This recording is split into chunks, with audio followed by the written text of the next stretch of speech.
So please pardon my background. Hello everyone, this is Benedicta and welcome to Elixir Forge.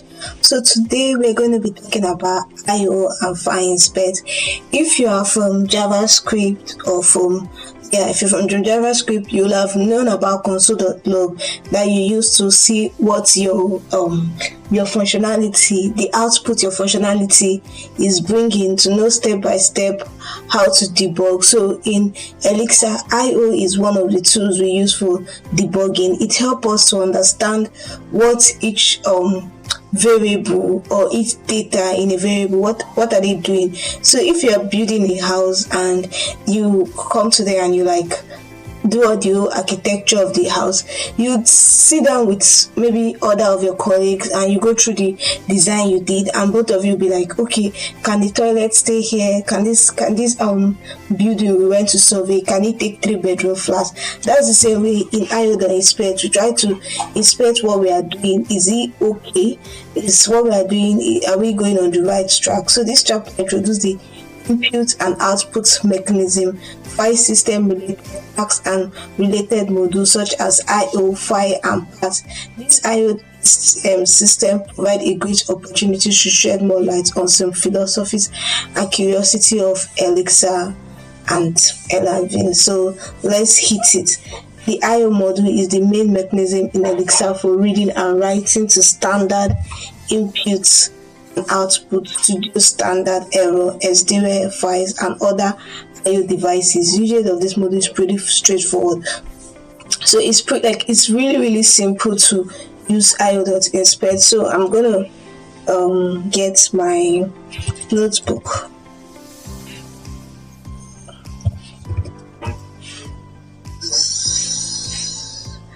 Sorry, the notebook. I can't believe I forgot this name. I'm coming.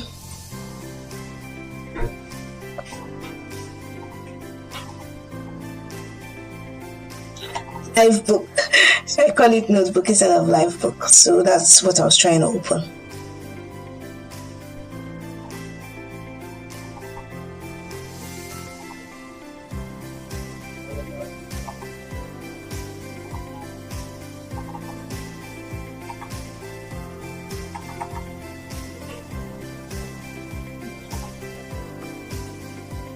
So while it's opening, let's continue. So this is a string of hello world, and we want to inspect it to see what it's gonna return. So hello world, okay.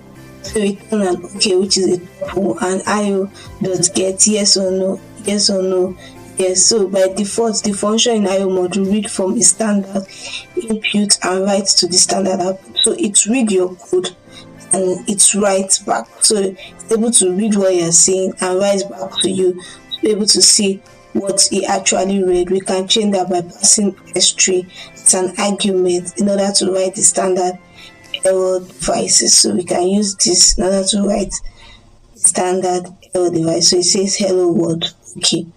The file module contains functions that allow us to open files as IO devices.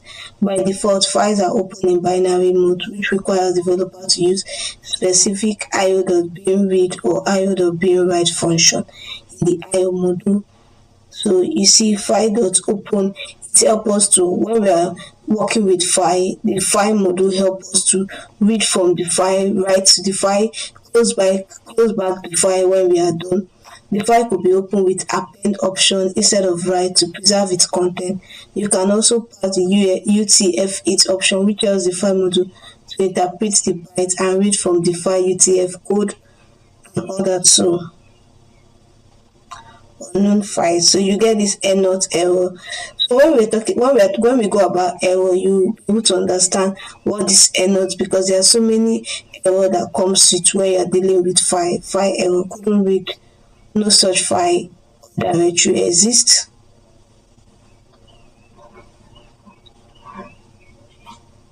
So when we put this, is just when you see a Elixir code and you see that exclamation mark, it's a field that shows you that they expect the function to fill. It's like when you're writing a field error and say, okay, don't read or do this, and you that means that this function when it's meant to fill. Processes, you can also notice that file that opens a tuple of OK and the PID, which is the process ID. So it opens the file and tells you, it opens, so everything in Elixir works in processes. So it opens the file and gives you the process ID that is currently running for what you are trying to do. So go through the documentation. So we talked about IO module, we talked about file module, pass processes. So we didn't really talk about this ID data and data. In all types of example, we use binary when writing to file. However, most of the IO function in Elixir also accept IO data and car data. So let's see if we can find a more comprehensive article on IO.inspect.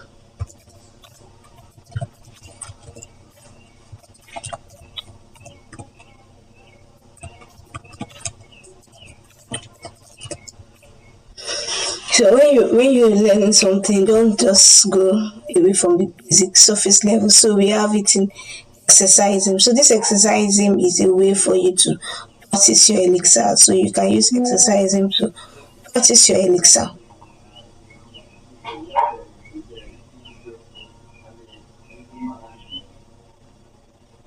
So here we have somebody in Elixir forum that has tell us about IO.inspect, inspect and write the given file.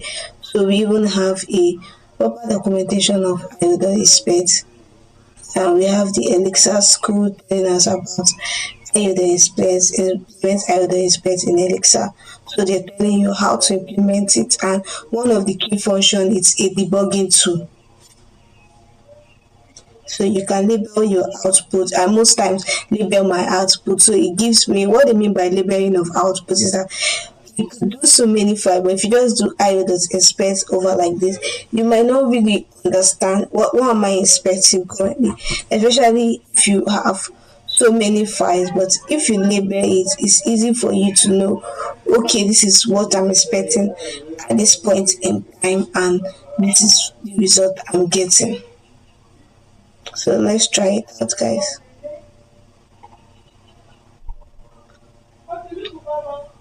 So we're gonna do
so we want to know if what we wrote is correct. So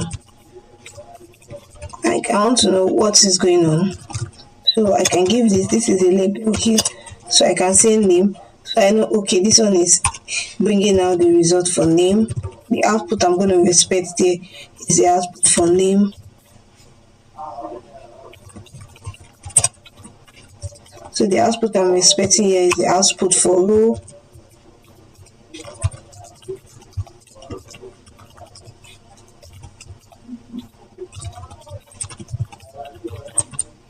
So I'm expecting the output for sentence. So I'm expecting 3 different outputs. So let me run it. Undefined. So I didn't see. So I get error compilation and error of undefined variable. So undefined variable sentence.